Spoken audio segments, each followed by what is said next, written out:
Bonjour et bienvenue sur la chaîne Le Livre des Horreurs d'Arios. Aujourd'hui, dernière vidéo avant la semaine de l'horreur qui se déroulera du 26 au 31 octobre. Durant cette semaine-là, je vous avais promis 18 histoires et cette vidéo, qui ne fait pas partie donc de la semaine de l'horreur, mais fera partie des 18 histoires que je vous avais promis. Malgré tout, il se peut que je rajoute quelques histoires en plus durant cette semaine de l'horreur, donc vous verrez bien, c'est une surprise. Aujourd'hui, 3 nouvelles horrifiques, donc Voyage au château La Régalade, La magie de l'espoir et La mort de l'ancien temps. Et pour finir sur cette intro incroyablement brève pour une fois, je voulais aussi souhaiter la bienvenue aux 2 nouveaux abonnés qui viennent de rejoindre donc la chaîne et qui remplissent en plus le défi des 30 abonnés pour avoir la vidéo d'1 heure d'horreur le 31 octobre. Donc merci à vous deux. Et sans plus tarder, lançons-nous dans la nouvelle Voyage au château La Régalade. Dans le taxi qui l'amène au château de La Régalade, lieu propice à un repos bien mérité, Hercule Poirot repense à la veille.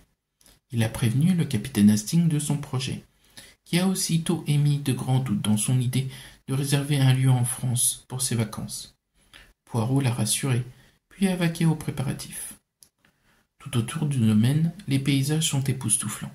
Sur sa gauche, de grandes rangées de vignes s'étendent à perte de vue. Sur sa droite, des arbres fruitiers parsèment la colline qui surplombe La Régalade. Poirot récupère ses bagages en sortant du taxi et se tourne vers la façade du château. Sa pierre d'un gris clair semble resplendir sous les rayons du soleil. 2 immenses fenêtres donnent à la bâtisse une allure étrange. Des remparts s'alignent tout autour du bâtiment, d'une hauteur impressionnante, pavés d'un chemin de ronde et de tourelles. Il s'approche de l'immense porte en bois sombre, à l'air épaisse, et toque à la porte, qui s'ouvre peu de temps après. La demoiselle, en face de lui, au regard vide, lui annonce qu'elle va l'accompagner jusqu'à sa chambre. Poirot acquiesce. L'entrée est perturbante. Des personnes semblent marcher sans but précis, poussant des grommellements. Poirot, mal à l'aise, essaie de se rassurer et admire la décoration.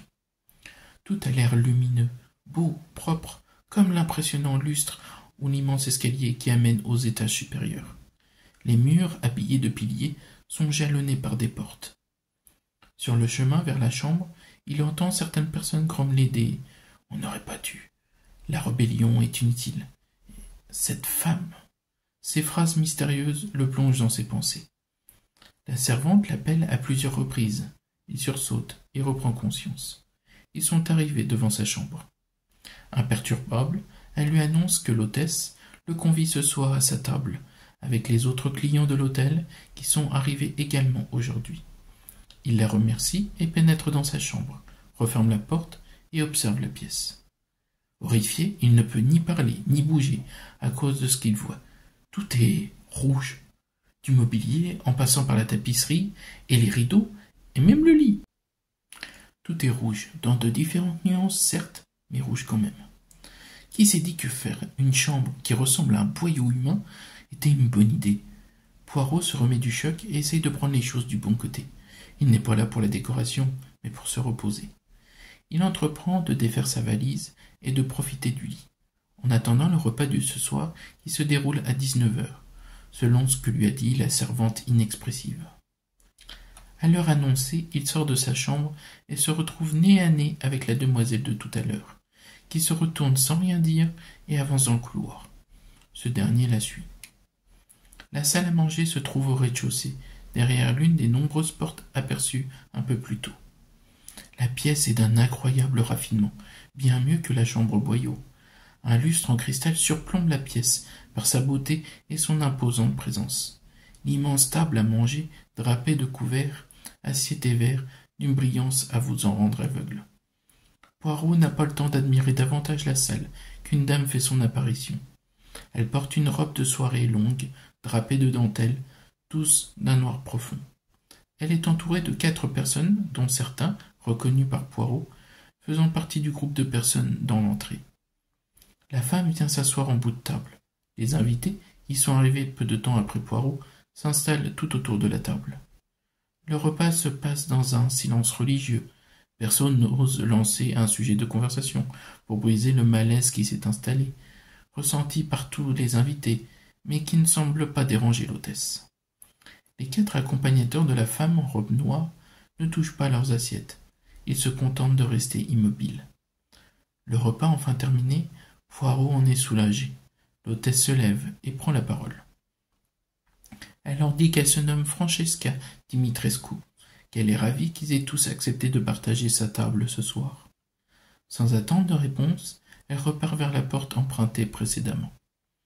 Poirot, pris d'une grande fatigue, rejoint sa chambre, sans un mot pour les autres convives.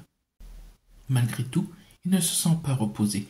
Il arrive à peine à se déplacer jusqu'à la salle à manger et revenir dans sa chambre. Un soir, après un énième repas, il n'a pas le temps de faire quoi que ce soit, qu'il reçoit un coup derrière la tête et s'évanouit. Au réveil, il se sent tellement vide, comme si plus rien n'a d'importance. Même le fait qu'il n'est plus dans la salle à manger, mais dans une chambre totalement rouge, ne le dérange absolument pas. Tout ce qui l'importe désormais, c'est la femme en face de lui. Les autres invités, assis tout comme lui sur des chaises, semblent dans le même état mental. Francesca, debout devant eux, se met à leur raconter une histoire. Il y a longtemps, elle est une châtelaine épanouie, jusqu'à ce qu'une nuit, elle se fasse réveiller et enchaîner par un groupe d'aventuriers à qui elle vient d'accorder l'hébergement le soir même. Ils l'ont torturée, volée avec un i, avant de l'égorger dans la chambre dans laquelle ils sont actuellement. Le personnel, qui a été payé avant le meurtre, n'a évidemment rien fait. Sans comprendre comment, Francesca est revenue d'entre les morts, avec un sentiment de vengeance qui enfle en elle. Alors, avec les dents pointues et les griffes qui viennent de lui pousser, et de la force hors norme qu'elle vient d'hériter, elle se libère et massacre l'intégralité des personnes vivant au château, voyageurs comme employés. Comme elle, eux aussi sont revenus d'entre les morts, mais sont restés immobiles. En faisant une multitude de tests sur eux, elle a réalisé qu'elle peut les contrôler en leur faisant boire son sang. Alors, l'envie d'avoir d'autres jouets sous son contrôle germe en elle. Cette dernière a donc déposé des annonces pour louer ses chambres. Elle leur avoue également que dès le premier repas, son sang y a été mélangé et qu'ils doivent bien imaginer ce qui va leur arriver ensuite. Francesca se met à rire, puis se transforme en quelque chose d'inhumain. Son corps est devenu brun comme la terre, mais épaisse comme la pierre. Une bouche ovale ponctuée de 3 rangées de dents l'engarnit. Ses yeux, d'un jaune fluorescent, brillent d'une lueur avide. Ses griffes, au nombre de 3 à chaque main, font la taille d'un avant-bras. Elle les observe tous, puis son regard se braque sur Poirot. Aussitôt, ses griffes se dirigent vers la nuque d'un Poirot, sans réaction, mais qui arrive à formuler une dernière pensée. Il aurait vraiment dû écouter Hastings. Et voilà qui conclut cette première histoire, j'espère qu'elle vous aura plu. Moi, j'ai aimé l'écrire, j'ai aimé donner tous ces détails de ce château, qui a l'air magnifique. Et je suppose que vous avez reconnu trois noms des personnages à qui j'ai donné. Voilà. Donc, nous allons nous lancer dans la magie de l'espoir. Regina est la dernière sorcière d'Anasmara. Cette ville, à l'époque, si florissante de vie, n'est à présent plus que l'ombre d'elle-même. Les flammes dansent de joie, ravies d'avoir purifié les abominations de ce monde, les sorcières. Elles ont tout ravagé, de la cave au grenier, de la maison de paille à celle de pierre, des nourrissons jusqu'aux personnes âgées. Tout a disparu, consumé par la folie d'un homme, le père André. Il est arrivé à Anasmara 3 mois avant le drame. Il s'est donné un but à suivre, détruire. Pour lui, chaque personne est coupable. Elles finissent toutes sur le bûcher. Tout doit y passer. La purification de la ville est en route, à nouveau, comme à une époque lointaine. Regina, une jeune femme vivant près de la forêt, loin de la ville, voit les colonnes de fumée s'élever haut dans le ciel. Intriguée, elle se prépare et se dirige vers l'origine de ce départ de feu. En arrivant sur les lieux, elle ne peut que constater l'ampleur du désastre qui s'est abattu sur Anasmara. Affolée qu'il soit arrivé quelque chose à ses proches, elle part à leur recherche. Eux qui veulent qu'elle habite à l'extérieur de la ville pour la protéger, elle espère que cette décision n'aura pas de lourdes conséquences, en l'empêchant de pouvoir les sauver. Sa destination atteinte, elle comprend que c'est trop tard. Tous ceux qu'elle a aimés dans le quartier ont été réduits en cendres. Elle n'a pas le temps de pleurer ses proches, qu'elle entend une explosion au loin. Elle se dirige aussitôt vers la source de bruit. Il est là, sur la place de la ville, à regarder son chef-d'œuvre. Il vient de lancer une boule de feu sur une femme qui est restée bloquée dans les décombres. « Hé, toi, retourne-toi !» Quelqu'un l'appelle? Son travail n'est donc pas encore terminé. Toute la vermine n'a pas disparu. Il fait face à celle qui se retrouve être le dernier obstacle à son bonheur. « Tu n'es pas morte? Étrange. Je suis pourtant sûr d'avoir rasé cette ville de fond en comble. » Sa voix lui donne l'impression de se faire poignarder par un pic de glace à chaque mot. « Je n'habite pas ici. Pourquoi avoir fait cela? Qu'est-ce qui t'a poussé à commettre de telles atrocités? » « Mais la magie, très chère. Rien n'est plus horrible que d'imaginer des bonnes sorcières et sorciers déambuler dans la ville sans la moindre crainte. »« De la magie? Mais personne ne pratique plus la magie dans cette ville. »« Tu en es sûr? Ce n'est pas très grave. Il semble que le petit nettoyage que j'ai effectué il y a 400 ans a porté ses fruits. » Regina le trouve véritablement répugnant. L'être qui se trouve devant elle est un véritable monstre. « Nettoyage? Tu as déjà fait cela avant? 400 ans, ce n'est pas possible. Cela veut dire que tu es un sorcier, en effet. Ma magie noire m'aide à nettoyer ce monde de la souillure qu'est la magie blanche. Tu n'es qu'une ordure, et tant que je vivrai, la magie blanche sera toujours présente. Je suis la dernière sorcière qui reste de ton petit massacre. C'est ce que nous allons voir, très cher. » À peine a-t-il fini sa phrase qu'il génère dans sa main une sphère sombre, la lance sur Regina qu'il esquive de justesse. Elle pense aussitôt que tant que ce sorcier est toujours vivant, la mort et la désolation feront toujours partie intégrante d'Anasmara. Elle contre-attaque et fait jaillir des pics de pierre du sol, prête à l'éventrer. Mais le père André les fait disparaître grâce à une vague d'énergie. Le combat dure très longtemps. Le soleil a le temps d'aller se coucher et de revenir. La situation est critique pour Regina. Elle est épuisée. Sa magie a presque disparu. L'homme, quant à lui, a l'air d'être toujours en grande forme. Il semble même s'amuser. Le combat à long terme n'est pas une bonne idée. Regina se triture les méninges. Elle doit trouver quelque chose. Sinon, tout sera perdu. Les gens qui ont été tués ne pourront pas être vengés. Et surtout, elle risque de mourir à tout instant. Elle décide donc de l'attacher. Elle jette un sort sur le sol, près du père André. La terre jaillit et se solidifie comme des chaînes quand elle a atteint ses poignets. Regina a réussi à le bloquer. Sa joie n'est que de courte durée. L'homme accumule de l'énergie dans ses poignets, puis l'expulse d'un coup, explosant ses chaînes et tout ce qu'il y a autour de lui dans un rayon d'1 mètre. Après avoir repoussé quelques attaques supplémentaires qu'il lui envoie en représailles, une idée lui vient. Son dernier espoir. Un pari fou, certes, mais toutes les autres possibilités ont déjà été épuisées. Puisant dans ses dernières forces, elle pose ses mains à terre et commence une incantation. Un cercle de lumière apparaît autour d'elle et se met à briller. Le père André sait que son adversaire prépare quelque chose. Il lui lance une sphère d'énergie qui disparaît avant d'atteindre sa cible. Il comprend enfin pourquoi. Elle appelle tous les défunts de la ville. Enragé par cette vision, il s'élance à toute vitesse vers elle pour l'en empêcher. Les défunts, apparus aux côtés de Regina, bloquent l'homme dans sa course en l'agrippant fermement. Elle a enfin fini. Il est temps de l'arrêter et de tourner cette page d'Anasmara. Elle sourit. Il hurle de rage, mais n'arrive pas à se libérer. Elle lève les bras dans sa direction. Tous les défunts de la ville, qui ont soif de justice, s'élancent et percutent l'homme de plein fouet. Leurs corps éthérés commencent à fusionner ensemble, créant des petites vagues d'énergie qui tournent tout autour de lui. Les vagues sont de plus en plus nombreuses. Leur force est telle qu'elles font trembler la place de la ville. Elles deviennent un tourbillon d'énergie bénéfique qui entoure le père André et commence à détruire son corps. Il hurle de douleur, car chaque esprit lui transmet sa souffrance qu'il lui a infligée. Dans ce tourbillon, il arrive à percevoir un court instant la femme, qui semble briller et disparaître. Le tourbillon d'énergie redouble d'intensité et explose, finit de réduire à néant le père André et se dirige rapidement dans toutes les directions. La ville d'Anasmara est entièrement engloutie.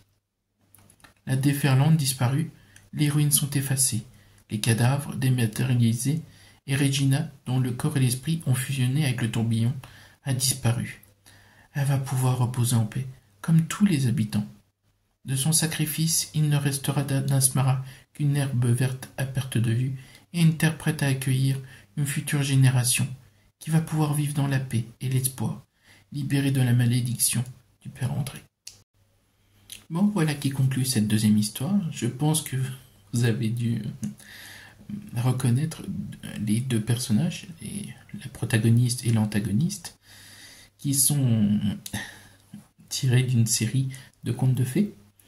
J'aime beaucoup Regina, donc j'avais vraiment envie de lui faire honneur donc, dans cette nouvelle. Et j'espère avoir réussi. N'hésitez pas à me donner votre avis, en tout cas. Donc, sans plus tarder, voici la dernière histoire, la mort de l'ancien temps. Momo court. Il ne fait que cela depuis 1 heure. Il sait qu'il est proche de son but. Ses poursuivants aussi. Sa famille et ses amis sont morts, bombardés par Zeus. Les dieux sont devenus fous, mais personne ne sait quand. Mais tout le monde sait comment. La campagne défile devant ses yeux, dévastée. Des villages la peuplaient autrefois. Il n'en reste désormais que des cendres. Il n'a plus de souffle. Ses poumons crient grâce. Les créatures qui le suivent, on peut les confondre avec des humains, à cause de leur forme y ressemblant. Mais elles n'ont pas Dieu. Leur peau est blanche comme le marbre. Leurs dents pointues, tout comme leurs griffes, sont la cause d'un très grand nombre de morts dans le pays d'Hélios. Le temple de la voyageuse n'est pas loin. Il ne doit pas perdre espoir. Mais il n'a pas rencontré âme qui vive sur son chemin. Depuis le déluge d'éclairs il y a quelques heures, il se rappelle encore du visage de ses parents, de ses frères et sœurs, tous en train de rire et de manger autour de la table du salon, quand la fin d'une époque s'est abattue. L'impact des éclairs semble être assez fort pour anéantir la notion de bruit elle-même. Il reprend conscience. La force du choc l'a éjecté à 3 mètres de là. Il se relève difficilement. Son corps le fait souffrir, mais il pense avant tout à sa famille et retourne auprès d'eux. À peine a-t-il effectué quelques pas qu'il les voit, gisant dans une mare de sang, tous éparpillés autour de la table fracassée. Cette vision de ses proches l'a traumatisé au-delà de ses cauchemars les plus horribles. Il n'a pas le temps de les pleurer, que ces horreurs blanches sont apparues aussitôt de nulle part, et ont commencé à tuer les survivants. Leurs griffes perforent les corps des malheureux aussi facilement qu'un couteau dans une motte de beurre. Alors, il prend la fuite. La seule décision qui lui semble la meilleure. Depuis lors, il court, ne sachant pas où aller. Soudainement, le temple de la voyageuse s'est imposé à son esprit. Pensant que c'est un signe, il a maintenant une destination. Mais il sait que si les dieux sont devenus fous, ce signe est peut-être un piège. Malgré tout, vu sa condition actuelle, le risque n'est pas si grand, puisque la mort lui court après avec une détermination sans faille. Le temple est enfin là, prêt à le sauver, et il l'espère également de son destin funeste. Il doit rester une bonne centaine de mètres, alors il court de tout son cœur. Les sbires l'ont rattrapé et sont maintenant juste derrière lui. Il franchit le seuil, mais son pied droit, encore en dehors, vient d'irradier de souffrance. Il hurle, tient son membre endolori, à cause de la griffure très profonde qu'il aperçoit, au travers de sa chaussure lacérée, mais son attention est rapidement portée ailleurs. Les créatures blanches n'entrent pas. Elles sont là, à faire des allers-retours. Elles ne peuvent pas donc pénétrer dans le temple. Momo est soulagé. Sa vie n'est plus en danger, à part s'il ne soigne pas son pied tout de suite. Il prend sa gourde et la renverse du peu d'eau encore à l'intérieur, et déchire sa manche gauche pour l'utiliser comme bandage de fortune. Il peut dorénavant observer ce qui l'entoure. Le temple est très petit, à peine la place de faire rentrer 10 personnes en même temps. Au milieu de la salle, en marbre rose, se tient la statue à taille humaine d'une femme portant une cape et une capuche. Dans ses mains tendues, un pot avec une plante à l'intérieur. Il est au bord de l'évanouissement. Cette course-poursuite a été terrible. Toutefois, il a réussi. Mais que faire maintenant ? Il est dans le temple de la voyageuse, certes, mais blessé et sans eau. Des monstres rôdent à l'extérieur et les dieux exterminent tous les humains qu'ils trouvent. De plus, il ne sait absolument pas quoi faire pour se sauver de cette situation. Momo se met à pleurer. Voilà donc le châtiment des humains. Le fait que plus personne ne croit aux dieux a fait que ces derniers sont devenus fous et leur ont fait payer leur trahison. Le désespoir l'envahit. Il est sûrement le dernier humain encore en vie, et personne, désormais, pour lui venir en aide. Ce dernier continue de pleurer, son impuissance quand une voix brise le silence. « Ne t'inquiète pas, je vais t'aider. » Une lumière couleur métal, comme celle d'une lame d'un couteau, envahit le temple. La plante dans le pot se met à pousser de manière soudaine, tombe au sol et commence à envelopper Momo. La lumière qu'il voit est obstrué par les branches qui finissent par totalement le recouvrir. Momo se réveille en sursaut. La douleur de son pied et de ses poumons ne le fait plus souffrir. Un homme grand se tient devant lui, avec de longs cheveux qui descendent jusqu'aux épaules, une lance dans sa main. Il le regarde intensément. Momo lui demande où ils sont. L'homme sourit, mais il lui répond d'un ton dénué d'émotion qu'il est temps qu'il se réveille, car son séjour dans les enfers va débuter. Il est endormi depuis quelques heures. Momo, étonné, veut dire quelque chose, mais la situation devient claire dans son esprit. L'éclair n'a pas tué que sa famille ce jour-là. Il réalise à contre-cœur que, dorénavant, c'est la mort d'un ancien temps et le début d'une nouvelle. Et voilà qui conclut notre dernière histoire. Vous avez dû vous rendre compte que mon inspiration était mythologique. J'aime beaucoup cela, donc je me suis dit pourquoi pas, allons-y. Et voilà qui conclut, donc comme je vous l'ai dit à l'instant, cette dernière histoire. Petite information pendant que j'y pense. Pendant la semaine de l'horreur, du 26 au 31 octobre, quand je lirai les histoires, il n'y aura pas d'interlude. Donc je lirai les histoires et je dirai histoire numéro 2, histoire numéro 3. Je n'arrive toujours pas à faire de coupe, si on peut dire, entre chaque histoire. Donc pour le moment, ça sera comme ça. Voilà. Donc merci à tous d'avoir regardé cette vidéo et j'espère que ces 3 histoires vous auront beaucoup plu.